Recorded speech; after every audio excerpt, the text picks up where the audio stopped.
जय हिंद। दोस्तों, आज UPSC civil services exam conduct किया गया है। आज के क्वेश्चन पेपर को मैंने इन डेप्थ एनालाइज किया है और कुछ की ऑब्जर्वेशंस निकाल ली है जो कि मैं आज के सेशन में आपके साथ डिस्कस करने जा रहा हूँ। ये ऑब्जर्वेशंस जो बच्चे अपीयर हुए हैं उनके लिए भी इंपॉर्टेंट है, साथ ही साथ जो बच्चे इन फ्यूचर अपीयर होना चाह रहे हैं उनके लिए भी इंपॉर्टेंट है।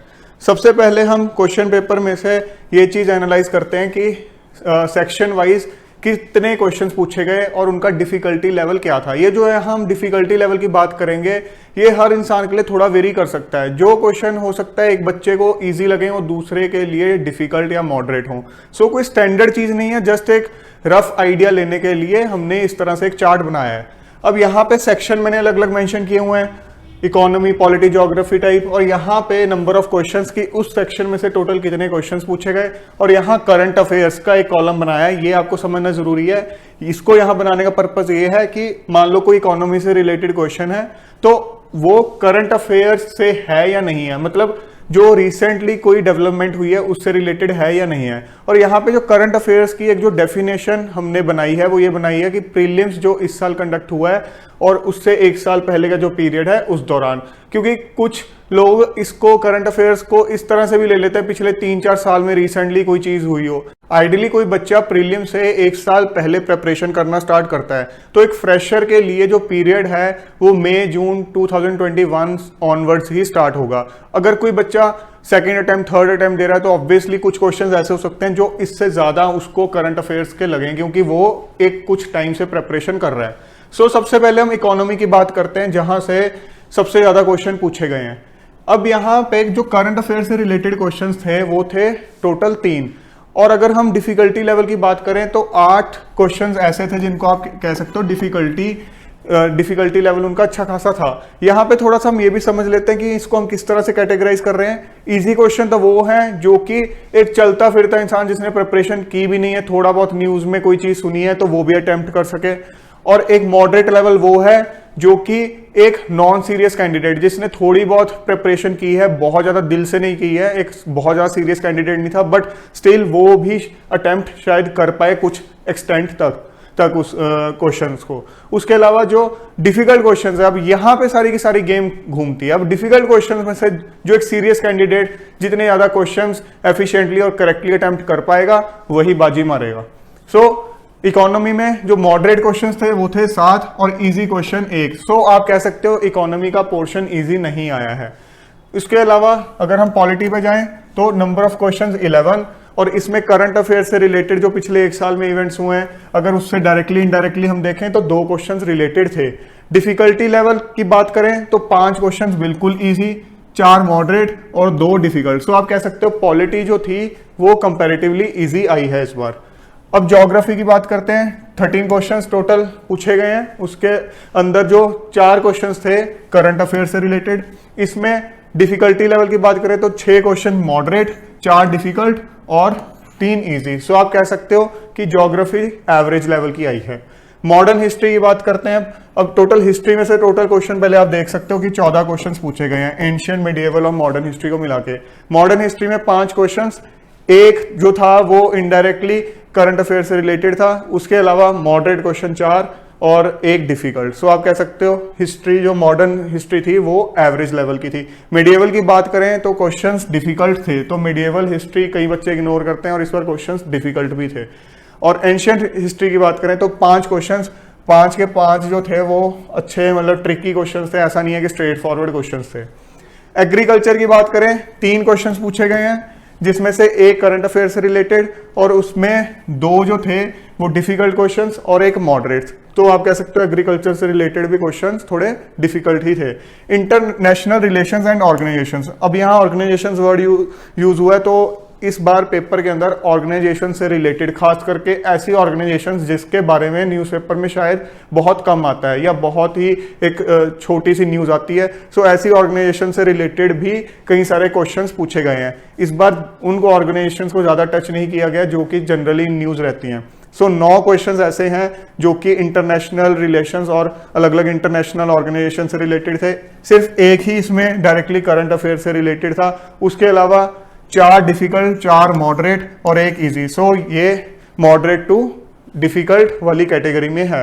अब IT information and technology, usually आप इसको साइंस एंड टेक में ही गिनते हो, बट मैंने अलग से मेंशन किया है क्योंकि इस बार 5 क्वेश्चंस टोटली आईटी पे बेस्ड पूछे गए हैं, जिसमें से 3 क्वेश्चंस करंट अफेयर्स बेस्ड थे। सो इंपॉर्टेंट चीज है। सो अब आप न्यूज़पेपर के अंदर कुछ भी आईटी से रिलेटेड कोई डेवलपमेंट पढ़ते हो, चाहे वो क्रिप्टो करेंसी से रिलेटेड हो, उसको आपको ध्यान से देखना है, चाहे वो वेब डेवलपमेंट से रिलेटेड हो, रोबोटिक्स से रिलेटेड हो, आपको ध्यान से उसको देखना है, इग्नोर नहीं करना है।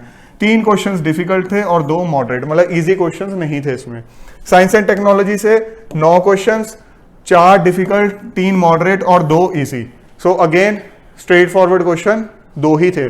एनवायरनमेंट के 11 क्वेश्चन एज यूजुअली, जैसे यूजुअली पूछा जाता है, एनवायरनमेंट से ठीक ठाक क्वेश्चन पूछे जाते हैं, लेकिन डिफिकल्ट क्वेश्चन है। 7 डिफिकल्ट क्वेश्चन, 2 मॉडरेट, 2 इजी। सो एनवायरनमेंट वाला पोर्शन भी डिफिकल्ट था। साइंस एंड टेक्नोलॉजी में अगर हम देखें तो टोटल आप कह सकते हैं 14 क्वेश्चन। सो अच्छी वेटेज इसको भी दी है। इस बार एक चीज इंपॉर्टेंट यहाँ पे देखने को मिली है कि ऑलमोस्ट सारे सेक्शंस को टच किया गया है। कुछ एक छोटे मोटे सेक्शंस को इग्नोर कर दें तो हर सेक्शन से ठीक ठाक क्वेश्चंस पूछे गए हैं। ऐसा नहीं हुआ कि एक सेक्शन से बहुत ही ज्यादा 25-30 क्वेश्चंस पूछ लिए हैं। आप देखोगे इकोनॉमी से 16, यहाँ आप 14 देख रहे हो, हिस्ट्री में, साइंस एंड टेक से 14 देख रहे हो, एनवायरनमेंट से 11 देख रहे हो, मॉर्फोलॉजी से आप 4 देख रहे हो। यूजुअली बच्चे एनवायरनमेंट और मॉर्फोलॉजी को इकट्ठा पढ़ते हैं, तो आप कह सकते हो इस सेक्शन से 15 थे। अब मॉर्फोलॉजी क्वेश्चन जैसे यूजुअली थोड़े डिफिकल्टी होते हैं, इस बार भी कोई स्ट्रेट फॉरवर्ड क्वेश्चन नहीं थे, 3 डिफिकल्ट क्वेश्चन थे। बायोटेक्नोलॉजी 3 क्वेश्चंस और तीनों के तीनों कोई स्ट्रेट फॉरवर्ड क्वेश्चन नहीं थे। आप कह सकते हैं उनको डिफिकल्ट की कैटेगरी में। डिफिकल्ट का मतलब ये नहीं कि आप अटेम्प्ट नहीं कर सकते, एक सीरियस बच्चा कर सकता है, बट एक सीरियस बच्चा भी सारा का सारा सिलेबस कवर नहीं कर सकता, वो भी नहीं कह सकता सारे क्वेश्चन मेरे को आते होंगे। सो डिपेंड करता है कि आपको उनमें से कितने क्वेश्चन आते हैं। आर्ट एंड कल्चर से 2 क्वेश्चन पूछे गए, उनमें से एक क्वेश्चन था करंट अफेयर से रिलेटेड, और जो दोनों क्वेश्चन थे वो भी कोई बिल्कुल सीधे क्वेश्चन नहीं थे। अगर आपने आर्ट एंड कल्चर ढंग से पढ़ा हुआ है तो ही आप अटेम्प्ट कर सकते हो। सो अगर हम इसको कंसोलिडेटेड वे में देखें तो टोटल 100 क्वेश्चन में से 18 क्वेश्चंस ऐसे थे जो कि पिछले 1 साल के करंट अफेयर्स से रिलेटेड थे। मैं इसलिए आपको स्पेसिफाई कर रहा हूं क्योंकि कुछ सोर्सेज आपको बता सकते हैं कि इससे ज्यादा थे नंबर ऑफ क्वेश्चन जो कि करंट अफेयर से रिलेटेड थे, बट हम पिछले 1 साल के करंट अफेयर्स की बात कर रहे हैं जो कि एक फ्रेशर के लिए होता है। उसके अलावा अगर हम टोटल की बात करें, अब आप यहाँ देख सकते हो, तो स्ट्रेट फॉरवर्ड क्वेश्चन सिर्फ 14 थे, मॉडरेट क्वेश्चंस 34 थे और डिफिकल्ट क्वेश्चन 52। तो आप ये तो बिल्कुल भी नहीं कह सकते हो कि पेपर इजी था। अगर ओवरऑल आप देखोगे तो पिछले साल के मुकाबले आप कह सकते हो कि थोड़ा सा पेपर कंपैरेटिवली ठीक था, बट इजी आप इसको नहीं कह सकते हो, डिफिकल्ट की तरफ ही थोड़ा ओरिएंटेड था ये पेपर। हम एक बार कट ऑफ की भी बात कर लेते हैं जिसके रिगार्डिंग आपको सबसे ज्यादा वेट रहती है।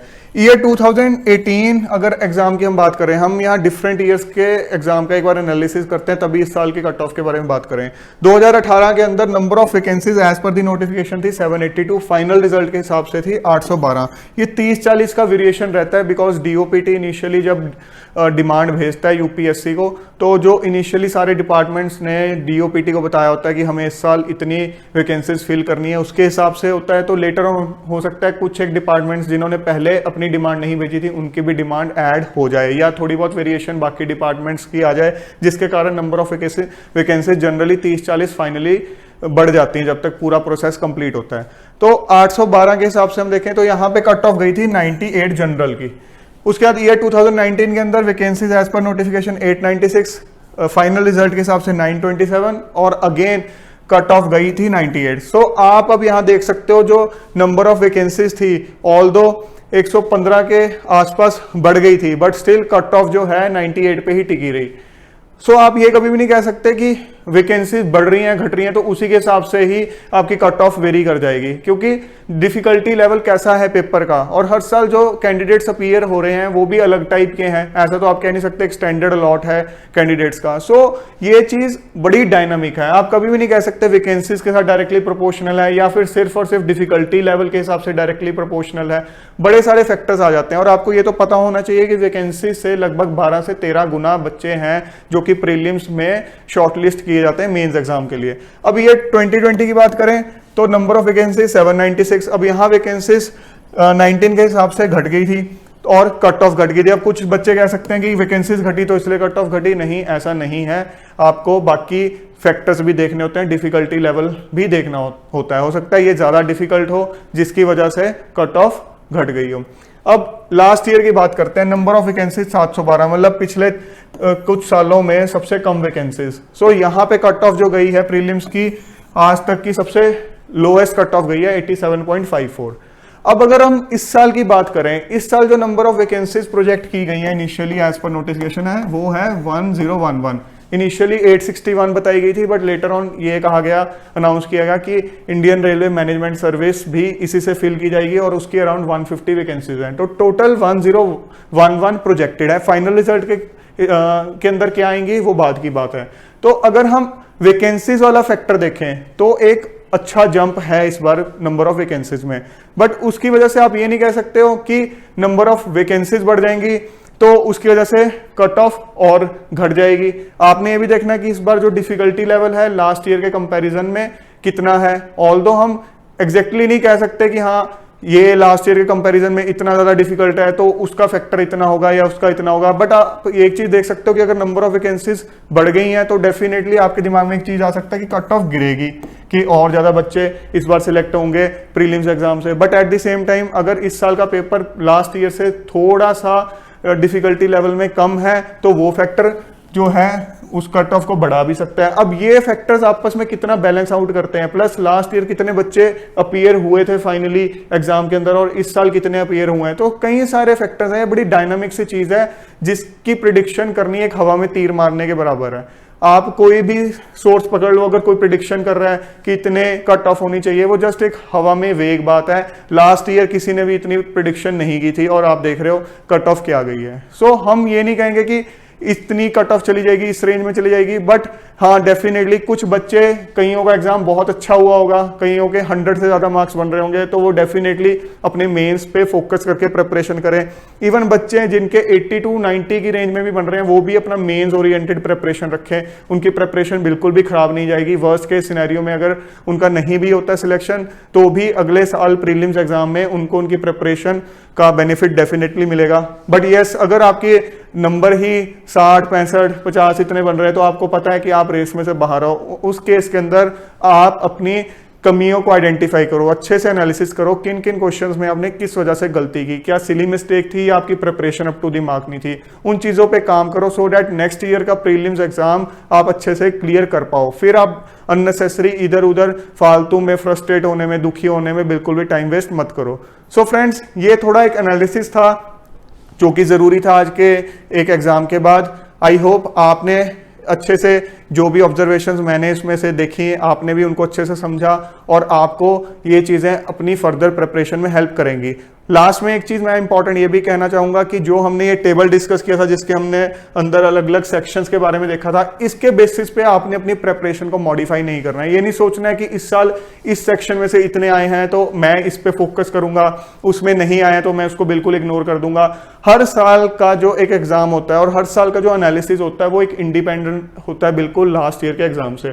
सो हमने इसीलिए आपस में कंपैरिजन नहीं किया लास्ट ईयर के एग्जाम से। ये भी हो सकता है कि कुछ बच्चों को इस साल का एग्जाम लास्ट ईयर से इजी लगाओ और कुछ को डिफिकल्ट लगाओ। अगेन वो चीज वेरी करती है प्रिपरेशन टू प्रिपरेशन, किसकी प्रिपरेशन किस लेवल की है। सो आपने नेक्स्ट ईयर जो प्रीलिम्स की प्रिपरेशन अपनी कर रहे हो बिल्कुल सही ट्रैक पे करते चले जाना है। ये जस्ट एक रेफरेंस के लिए था। इस बार का एग्जाम आपका अगले साल के एग्जाम का इस साल के एग्जाम के पैटर्न से कुछ भी लेना देना नहीं है। सो फ्रेंड्स, आई होप आज का सेशन आपके लिए काफी हेल्पफुल था। जल्द मिलेंगे एक और नए इंपॉर्टेंट सेशन के साथ। Till then keep grinding yourself and stay fit and healthy. Jai Hind.